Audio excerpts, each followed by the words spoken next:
Hi guys, তো আজকে আমরা মেলায় যাচ্ছি সবাই মিলে। তো এখানে আমি রেডি হয়ে গেছি। তো সবাই মিলে এখন মেলায় যাব। তো মেলায় গিয়ে কী কী করছি সেই রিলেটেডই ব্লগ এটা। তো তোমরা অবশ্যই পুরো ব্লগটা দেখবে, আশা করি তোমাদের ভালো লাগবে। তো চলো স্টার্ট করা যাক। তো আমরা মেলায় এসে গেছি। দেখো মেলায় সেরকম ভিড় নেই, কিন্তু বেশ দোকানপাট বসেছে।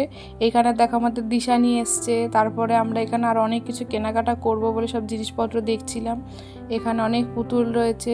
ভাবছিলাম দিশানির জন্য কি জিনিস কেনা যায়, বাচ্চা মানুষ তো খেলনা কিছু কিনবো।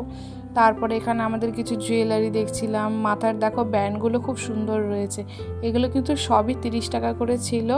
তো আমরা এর মধ্যে থেকেও কিছু জিনিস নিয়েছি। আমি কি নিয়েছি সেটা পরে অবশ্যই দেখাবো, যতটা দেখাতে পারি তোমাদের সাথে। দেখো এখানে আমরা দাঁড়িয়ে এগুলো পছন্দ করছিলাম যে কোনটা ভালো লাগছে। বেশ ভালো ভালোই ছিল।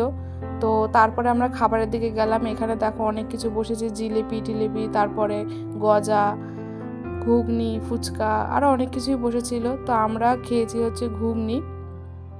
দেখো এবার আরেকটা খেলনার দোকানে এসেছি। এখান থেকে একটা ফুটবল নিয়েছিলাম দিশানির জন্য। তো দিশানি হচ্ছে আমাদের একটা পুচকু সোনা। ওর কদিন আগে অন্নপ্রাশনের ভিডিও দিয়েছিলাম, তোমরা হয়তো দেখেছো যারা রেগুলার ভিডিও দেখো। তো দেখো এখানে আরও অনেক কিছুই দেখছিলাম। এই দোকানে আরও বেশ সংসারের জিনিসপত্রও ছিল, বাসনপত্র, সেগুলো দেখছিলাম আমি আর আমার শাশুড়ি। আর এই যে এটা হচ্ছে দিশানির মা, দিদিভাই। তো আমরা সবাই মিলেই এসছিলাম।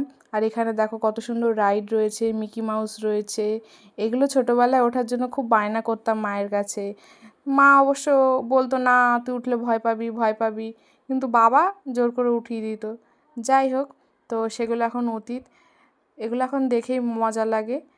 এই দেখো এখানে আমরা সবাই ঘুগনি নিয়ে নিয়েছি। এটা কিন্তু দাদাভাই আমাদেরকে খাইয়েছে, দিশানির বাবা।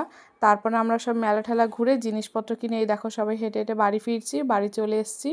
চলো এবার তোমাদের সাথে শেয়ার করি যে মেলা থেকে কি কি নিলাম। এই দেখো ফার্স্টে এই আটা চালনিটা কিনেছে আমার শ্বশুর। তো আমাদের ঘরে ছিল আগে, সেটা ইঁদুরে কেটে নষ্ট করে দিয়েছে, তাই এটা বেশ ভালো লাগলো, তাই এটা নিয়েছি। এটা 40 টাকা নিয়েছে।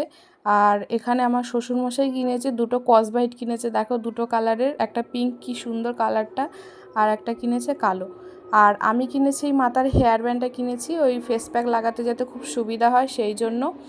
আর চুলগুলো চলে আসে না সামনে, সেটাতে খুব প্রবলেম হয়। আর এখানে একটা অয়েল ব্রাশ কিনেছি, যাতে অয়েলটা একটু কম ইউজ হয়। সব তো অয়েল খেয়ে খেয়ে এত, আর কি বলবো। যাই হোক, আর এটা হচ্ছে বোনের জন্য। ভিডিওটা ভালো লাগলে অবশ্যই লাইক কমেন্ট করে দিও।